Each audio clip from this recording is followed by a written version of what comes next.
Welcome back to part two. In part one, we looked at the knee and associated causes of pain.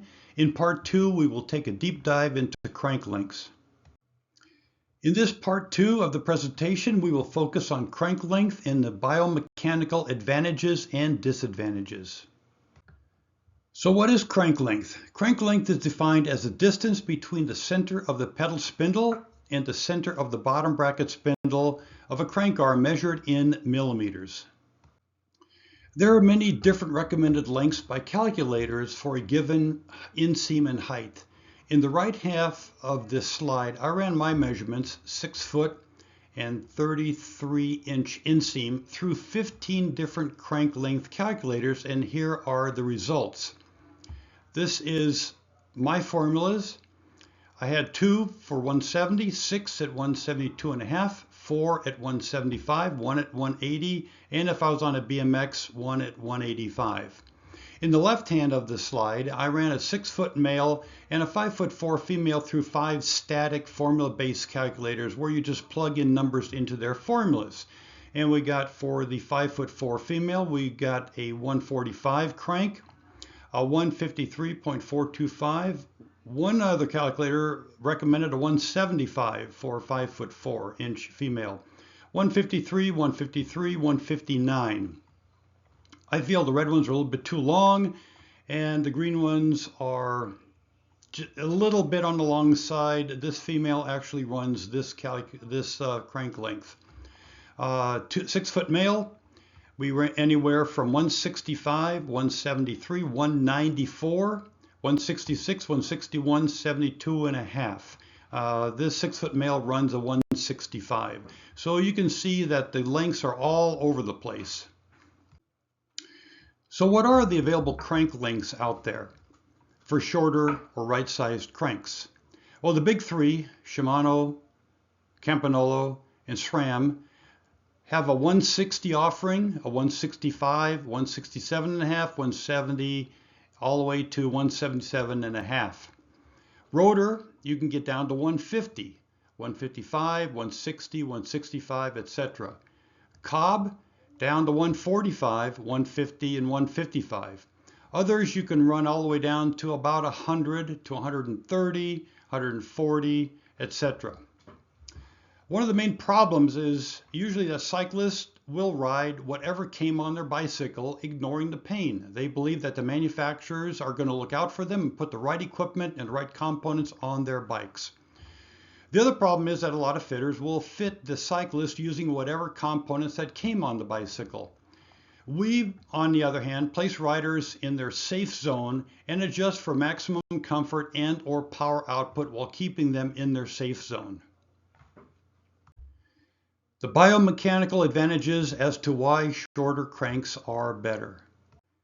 So the traditional viewpoint of shorter cranks are from an aero point of view and other benefits. From an aero point of view, it opens up the hip angle, allowing the rider to ride in a more aerodynamic / lower frontal position. It reduces turbulence and drag, which reducing the distance your knees travel into the airflow, and it improves the back angle, ability to ride lower in the cockpit. Other benefits include an improved fit, improved handling while cornering, improved cadence, and improved lower forces on the knees, reduced pain, lower back, hip, and knee, reduced joint damage, and improved comfort. In addition to the advantages that short crank arms have on knee and hip health, they also enhance the ability of muscles to function efficiently. Muscles generate the most force and are most efficient when they neither are fully shortened or fully lengthened.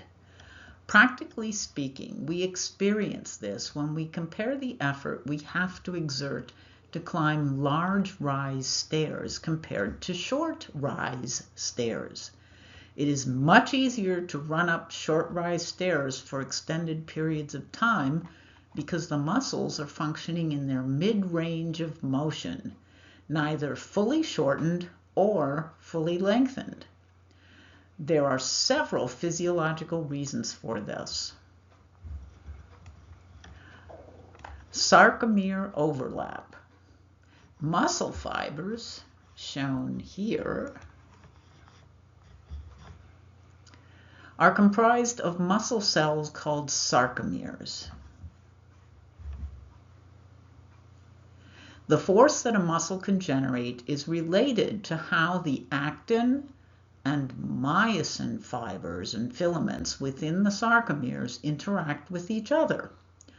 The degree of overlap between these proteins filaments is optimal at mid-range. If a muscle is overly shortened, the filaments are bunched up, reducing the number of cross bridges that can form where force is generated. If the muscle is overly lengthened, the filaments are too far apart, reducing the number of cross bridges that form. The mid-range provides the greatest potential for cross-bridge formation and force generation. Passive tension. When a muscle is stretched beyond its optimal length, the connective tissue within the muscle starts to develop passive tension. It's sort of like the tension that's induced in a rubber band when you begin to stretch it. While this passive tension can contribute to force at the very end range of motion, it comes at a metabolic cost and can reduce the overall efficiency of the muscle. Muscle fiber recruitment is also important. At the mid-range of muscle contraction, a larger number of muscle fibers can be efficiently enrolled or recruited to contribute to the production of force. In extremely shortened or lengthened positions, the nervous system does not recruit muscle fibers effectively due to altered muscle spindle activity and other neuromuscular factors. So shorter cranks increase the efficiency of the rider's pedal stroke, and we might call that leverage advantage. And what we mean by this is that the cyclist pedals around the entire pedal stroke using the muscles in their mid-range of contraction.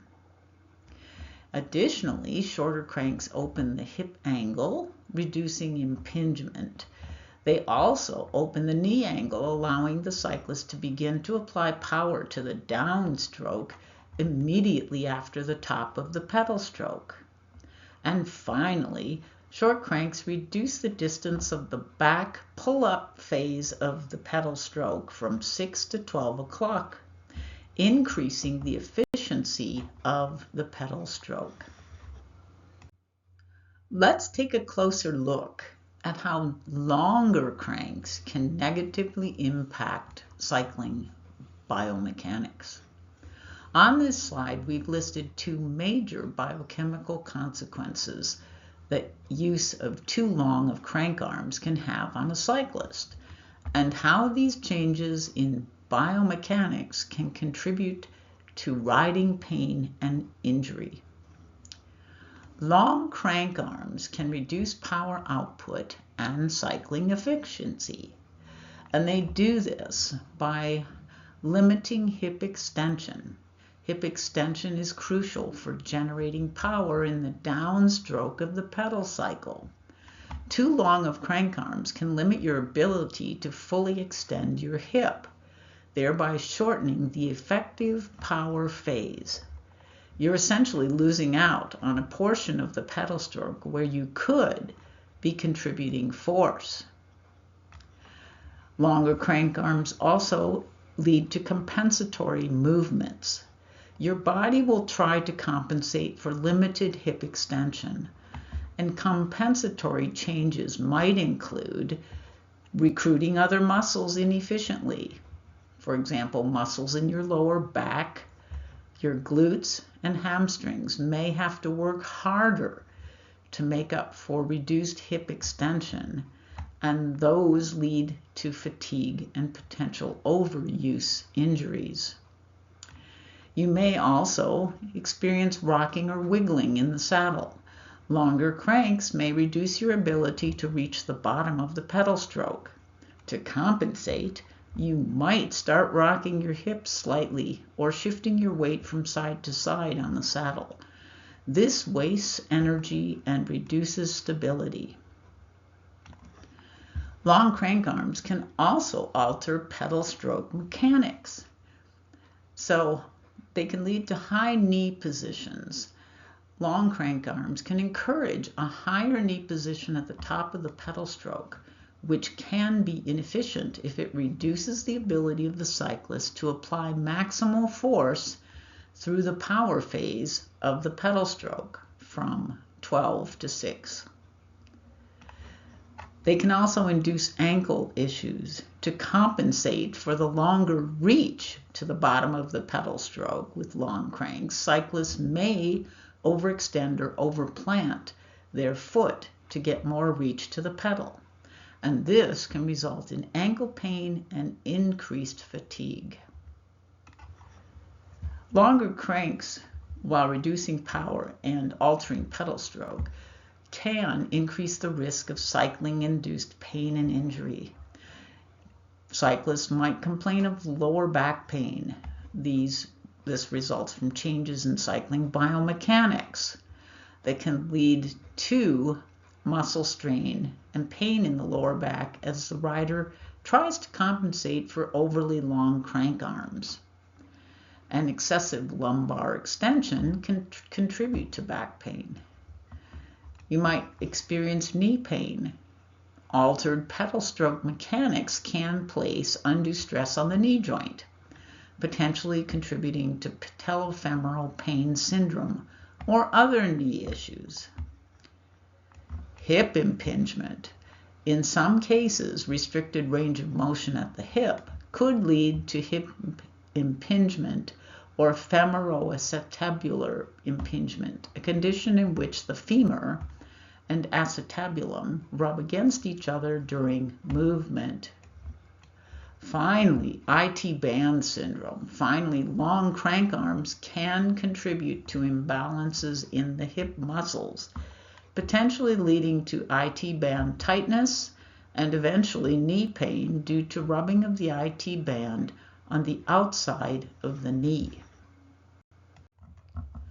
Time trial or triathlon cyclists can experience unique challenges if their crank arms are too long. The biggest challenges result from the fact that these cyclists ride in an aggressive aero position for relatively long periods of time. What are the issues faced by these riders?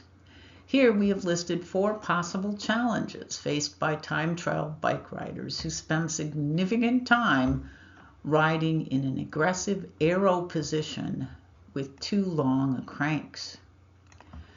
A serious problem would be kinking or compression of the femoral artery. The femoral artery provides significant blood flow to the leg. In the aero position, the cyclist flexes at the hips, a position that can lead to kinking or compression of this artery, restricting blood flow to the leg. This problem is exacerbated by tight hip flexor muscles, too long crank arms, and holding the aero position for an extended period of time. Too long cranks can also compromise biomechanics and efficiency, which affect the hips and pedal stroke. Both long crank arms and an aggressive aero position, which often involves leaning further forward, can significantly increase the degree of hip flexion required throughout the pedal stroke.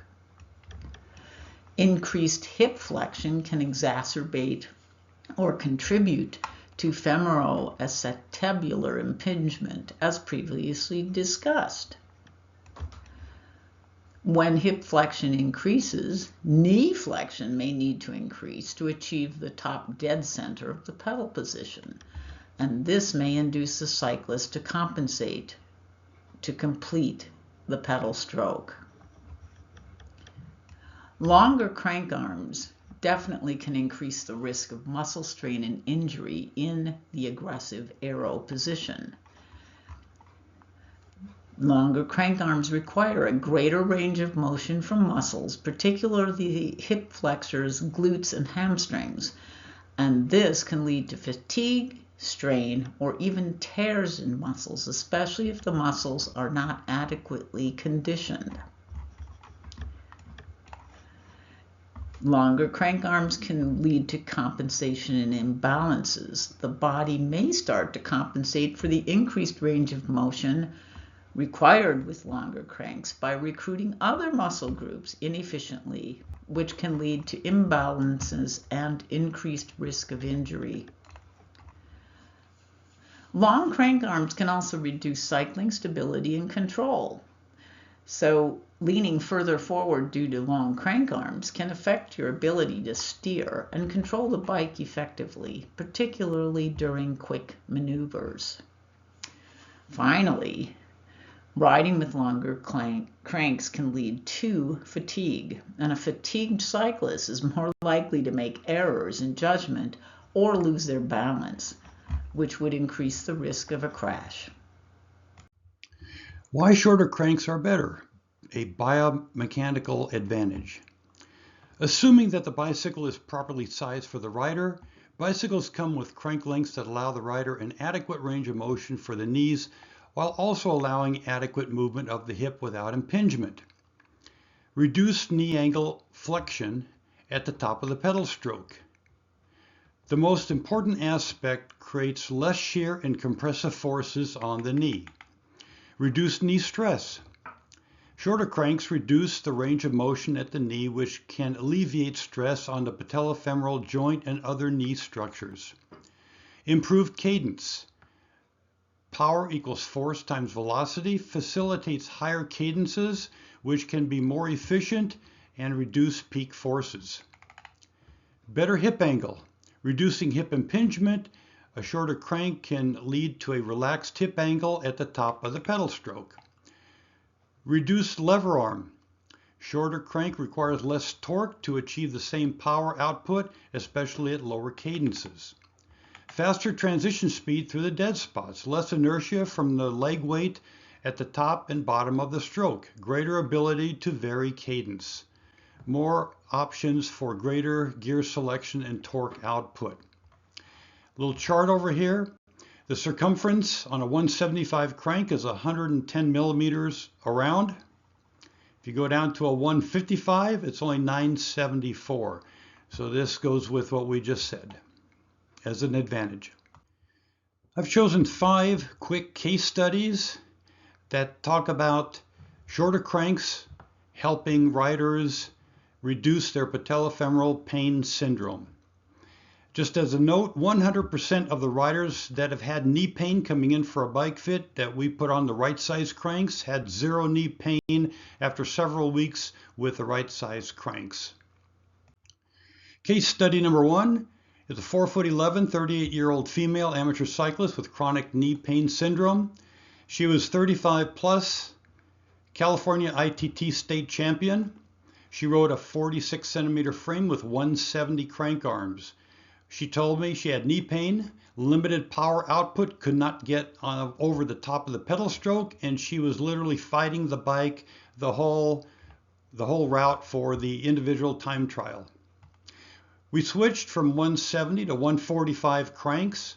The knee pain reduced to 0. Power output increased significantly. The smoother pedal stroke, and she came in that year 5th at US Nationals, and she kind of joked, said the other 4 were pros.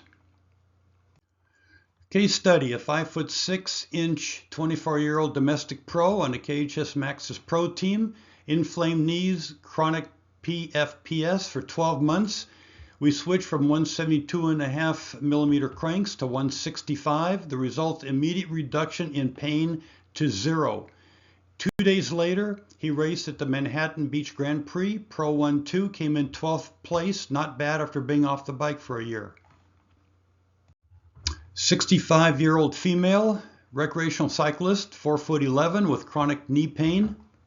Rode a bicycle about 40 miles a day, and every pedal stroke she had pain. 48 centimeter frame, 170 crank arms. Limited power output, just like before. Riding slower due to the knee pain. We switched to 145, J Cobb cranks as well. Knee pain reduced to 0, power output increased, smoother pedal stroke, and she rode 40 miles daily, pain-free. Last two, we had a 5'11", 19-year-old male racer with chronic knee pain syndrome, 58 centimeter frame, 175 cranks, knee pain, limited power output, couldn't get over the top of the pedal stroke. We switched to 165 cranks, which he's shown here. Again, knee pain reduced to 0, power output significantly increased, smoother pedal stroke, and it's interesting to note that most of these pain reductions to 0 was over several days, not weeks or months. And last quick case study, 5'9", 24-year-old male, Cat 2 California State Crit Champion with severe chronic knee pain, 54 centimeter, 55 centimeter frame, 172 crank arms. This is a TT bike. Knee pain, limited power output, could not pedal 100% due to pain. We switched to 160 cranks off of 172.5. The same thing, no knee pain. Power output significantly increased, smooth pedal stroke, and went back to racing. We raced both TT and road. Turned out that the road bike we set up the same. In fact, the TT bike went to 160, the road bike went with 165s. Solved the problems on both bikes. Individualizing crank length. So how do we determine what's right for you? So with about 3,500 bike fit customers, I noticed that some had pain and some had no pain. So I broke these results into 100% had knee pain, some did, some didn't, and 0 knee pain. At Max Flexion, a go-no chart was created to show our customers. I created a danger zone where the knee flexion was below a certain angle. From A to B was a caution zone. This was where some had knee pain, others not. And above B was a safe zone. Nobody had knee pain. I then created crank arm length for safe joint ranges based on men, women, and also put the road and tri frames recommended crank lengths for these size frames. We broke this down into feet, inches, centimeters, the inseam, and the recommended short, long, mid range that would accommodate men and women, and then the recommended crank length based on this formula. We do teach this in our bike fit class. Summary. In part 1, we covered anatomy and biomechanics of cycling and how forces, shear and compressive, that cycling puts on the knee are the primary contributors to knee pain and knee damage. In part 2, we discussed how to reduce knee damage. We also discussed biomechanical advantages and how right-sized cranks promote efficient use of muscles. And lastly, the conclusion is rethink your crank arms. So thank you for listening.